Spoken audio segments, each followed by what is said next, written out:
During the early 60s, Ted Santarelli made at least 2 visits to Bangkok as part of his worldwide quest to find representative trams for inclusion in the growing global collection at the Seashore Trolley Museum in the United States.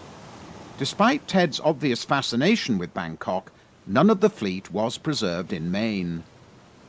In 1960, Bangkok exuded an air of mystery and exoticism with its bustling river life, wealth of magnificent temples, and expanding population, then approaching the 1 million mark. Although there had been some closures, much of the city's classic Victorian tramway was still in operation. At its maximum, the trams covered some 30 route miles. Following the first closures in 1955, the City Council then ordered abandonment of the remaining routes in 1965.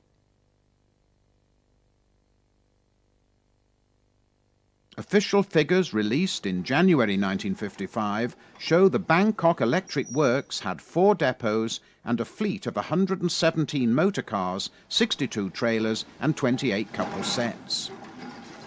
Although the various liveries were of no special significance, the different car types were assigned to specific routes.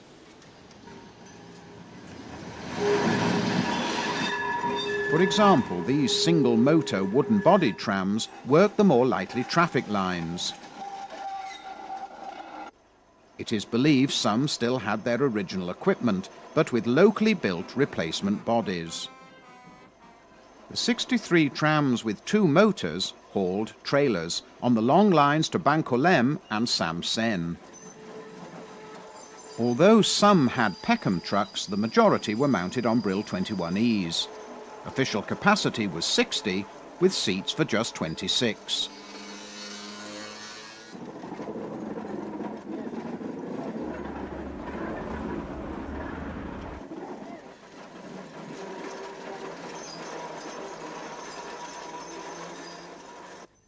The overhead was supported by a variety of side bracket poles made from either wood, concrete or iron.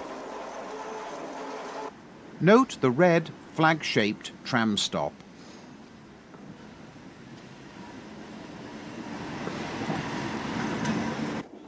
Passing loops occurred approximately every 3/4 of a mile. Although traffic in Thailand runs on the left, movements in and out of the loops was on the right. Latterly, the trams did not show external fleet numbers, although the duty or running number was shown on the canopy ends. First and second class accommodation was offered, first class passengers having cushions.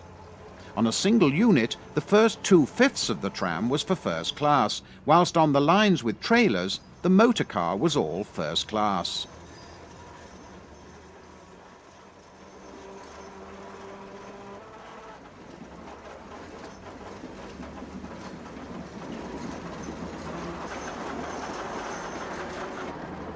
Except for the gentle gradients over the various bridges and viaducts, the system was almost entirely flat.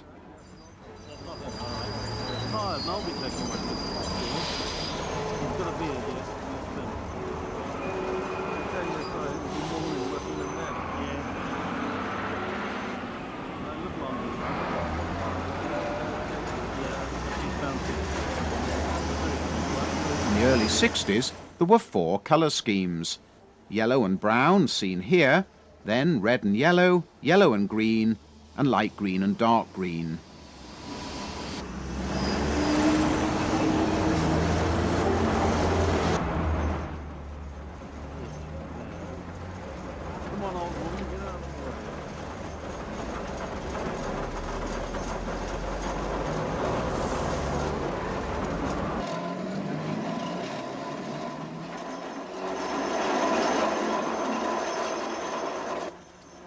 Activity on a wet day at Bangkolem, site of the company workshops.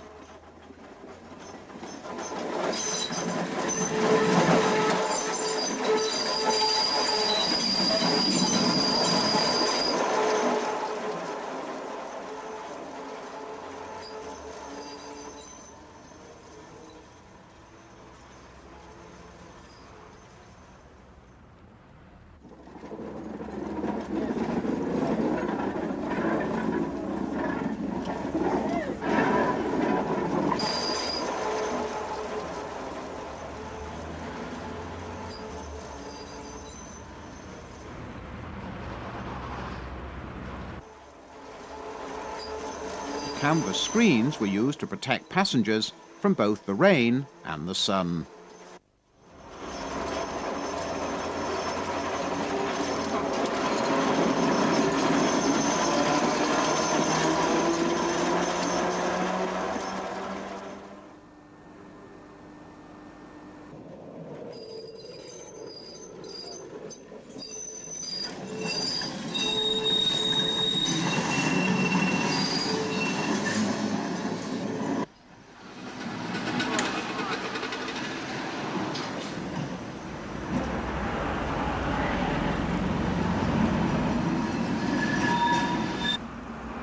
Views on the inner city portion of the Samson line.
The 28 couple sets worked exclusively on the short, circuitous central area Walampong route.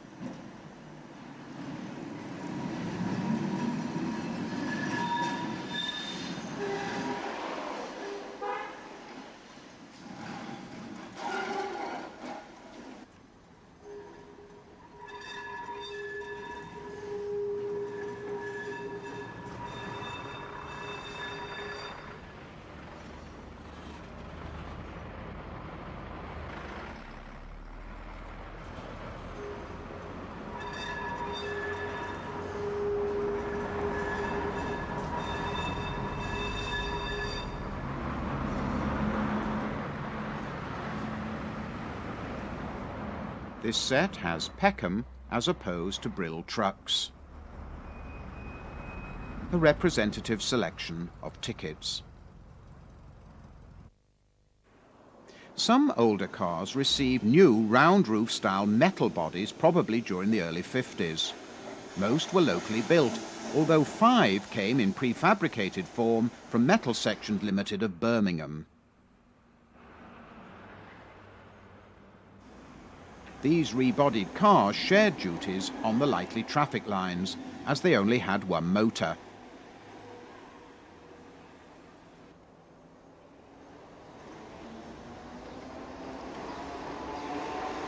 To ease movements through loops, all single track sections carried double wiring.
and by 1968 the trams were working just one inner-city route.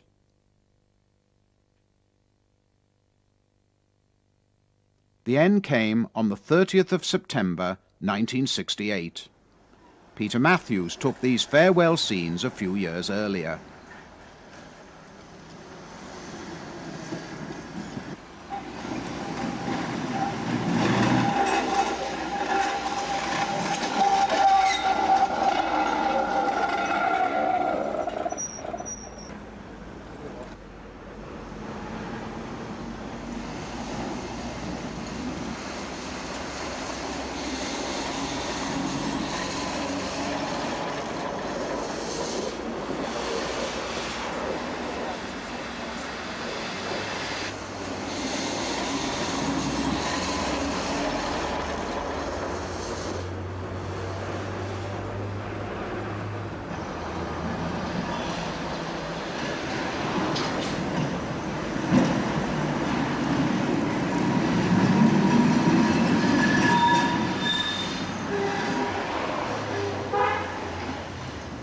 Fortunately, a few of the trams would escape the scrap man.